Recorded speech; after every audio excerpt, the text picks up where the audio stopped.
So Claire, we'll just go quickly over your story. Tell me about when this is. You've had a little bit of a journey now.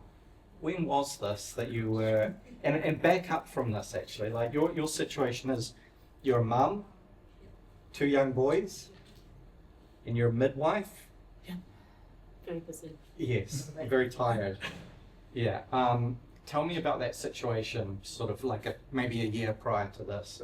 So I did have a townhouse in Rotorua, and I knew that I wanted to bring the market up here, So I sold that. So I had some cash, and I went looking with the help of Jason. But I'd looked and it was just hopeless. I couldn't find anything. What was the market like at that time as well? Oh, it was pretty high. And so everyone would always outbid me if I went to any things. And the market kept going up, So it was pretty hopeless. And then I chatted to Jason, and he expanded my view of it and said, what about Point Chef? And I said, sure. And quite quickly, we found this place here. It's funny looking at it. And so, yeah, tell me a little bit about what you found and why it was of interest to you. Were you looking for a home or an investment? I was looking for a home, and I really wanted to be in Westmere, which is quite expensive because I liked the school there for the kids. But we were able to, Point Chef, still go to that school because they were already there. And so that was a big thing that I wanted, and I was able to get. And so this really fell within, affordable, and it had everything that I wanted to. It was 2-bedroom, easy to make up into a 3-bedroom, and it was a subdivided section, and so it was all pretty good. Okay, so it was a 2-bedroom, 1.2 mil. So it was actually in pretty good nick, wasn't it? Oh yeah, you could have just lived in it for sure. Yeah.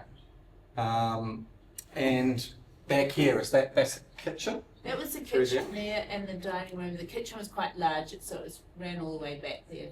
Okay. And, and that's after, so... Yes, James very nicely put the kitchen in that corner, and then there's a little bit further over, there's a wall there that became an extra bedroom. So the kitchen became a bedroom. So through there is a bedroom now instead of the kitchen. So it became 3. Okay. So that was before. Yeah. And this is after. Well, that's so the new kitchen, It suited the house. You don't have to have a huge kitchen. So that's it's almost as though James has quite good taste. Yeah. Okay. Interesting. Yeah. Okay, and so that's a bedroom. So a bedroom, yeah. And James came through and made it like the same as made it nice. Yes. So, yeah. With a lovely wardrobe there and okay. The bathroom, it was fine, but we did it up and made it nice. So lovely. Good. Yeah. And that was. Was this scheduled too in the end? Did you need consent? No, it's still scheduled. Yes. Wow. So it took, I don't know, maybe 6 weeks too. 6 weeks. 6 weeks, yeah. And it made it nice. So that was the old, and then and with the new. Okay.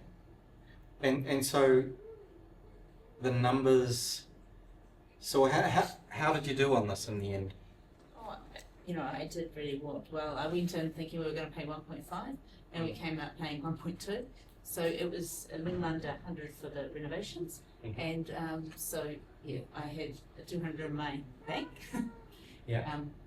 But I still wanted to be near the school. Yes.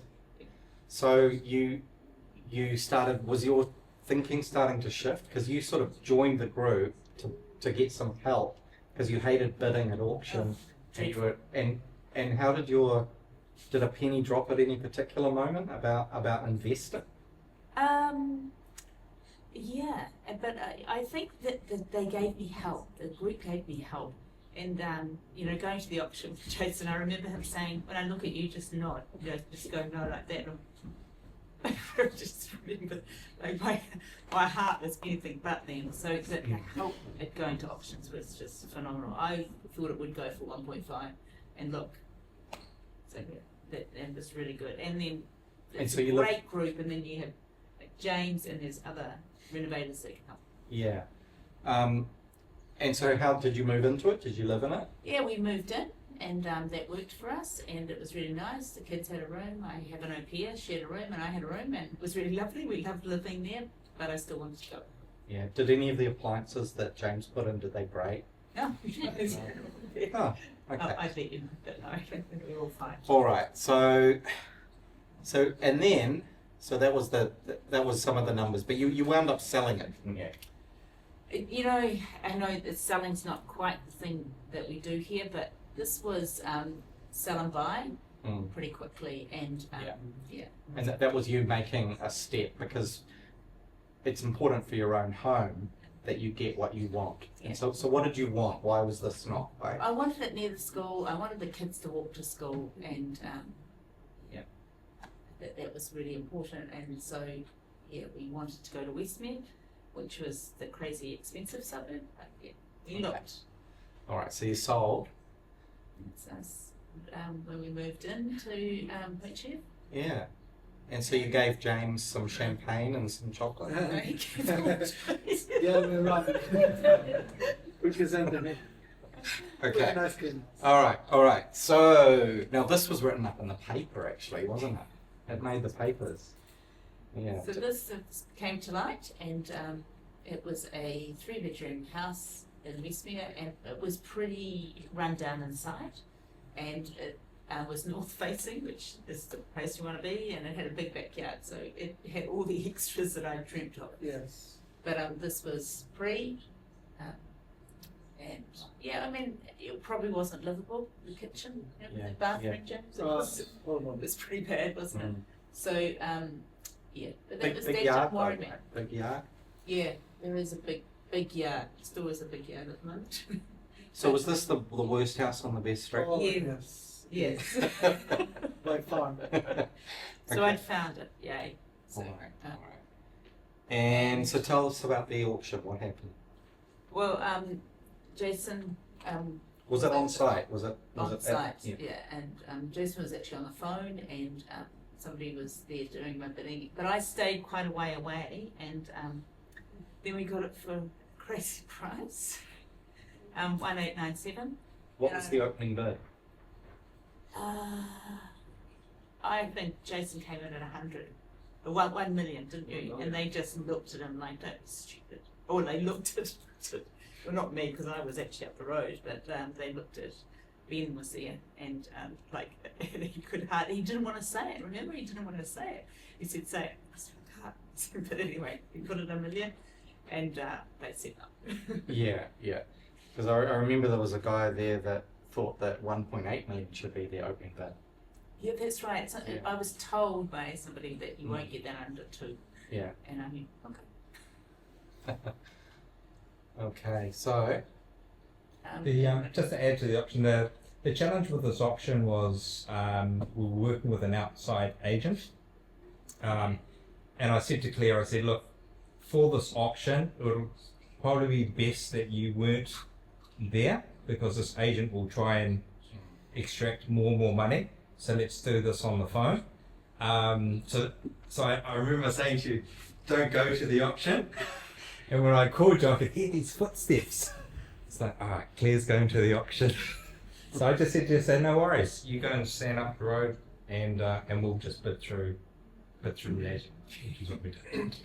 I mean, the best part though, when I got it, I screamed. Everyone looked up the road. I had no idea. that's the Yeah. okay.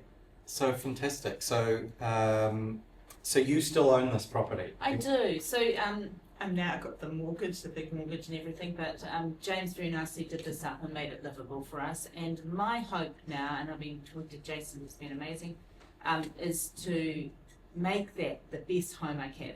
You can see there's a ton of section out the back, and we play around with ideas, but I think we're at minor dwelling and make it, maybe 1920s, a bit more. So make it that amazing house, and then keep it for probably till the kids leave home, and then I'll sell it, and it'll be, and downsize, and that will be money that I have that I can use. for the minor Have you got a budget in mind for the minor dwelling? Is that something you're going to act on soon? Look, I don't have a budget in mind. I'm looking. I've been to quite a few houses that are selling in the area to get a feel of what people have done, what can happen, and there's been a few minor dwellings there that I've seen. So I've got a few ideas now, and when the bank decide they want to help me, I'll be in. Cool. But, yeah, it was pretty cool. So went from that $400,000 Rotorua property to Yeah. with the help of these guys, because I had probably 2 years of I don't even know why I went to auctions. It's just so depressing. Mm. They're scary, and it's horrible to keep missing out, especially when you do a lot of due diligence on a place. Yeah. And then Yeah. in the end, we got there. So it's Cool. good. Oh, well done. Thanks. Well done, Kate.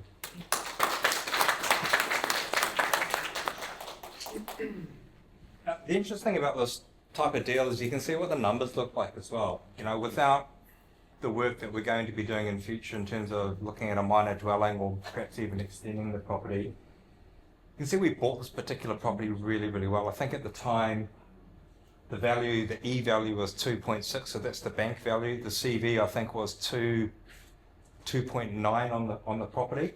So we actually really didn't have any right buying this type of property, but it shows you what happens when you just turn up on the day, and with some strategy, you just never know what happens. You know, and there's something we always encourage investors to do, is that just show up and just see what happens. And if you miss out, you miss out. That's okay. At least you tried. But what you'll have is you'll have a much better perspective of the market. You'll know that, okay, what I thought I could buy it for and what the market sold it for, there's a gap. And that's why being in the market is so, so important. I mean, it's great we had Relab in and those fancy tools and all that. Like, they're wonderful. But don't mistake that from actually getting out and going to properties, seeing properties, going to auctions, putting in offers, because that data only gets you so far. You've got to take action. I think that's why Ronovationz has always been so successful, is because your coach is always dragging you out saying, let's go and have a look. Let's go to the auction, let's put an offer and let's try. You know? And you saw some great examples of that this evening with a lot of the purchases that were made. You know, like Ben's purchase, he just tried. He didn't have any right of buying that property at the price that he did, but because he put an offer in, it just happened. You know, so that's awesome. So well done to Claire. I'm really, really excited to see what her next steps are from here. You know, there's no rush because we know, look, you know, we're looking at a longer term view of things, and we want to set Claire up in a position when, you know, the kids no longer need to go to that school, that now Claire's got some options of, okay, right, how do I now, you know, retire with a big wad of money for me to go and enjoy with. Yeah, so well done, Claire. It's been a pleasure.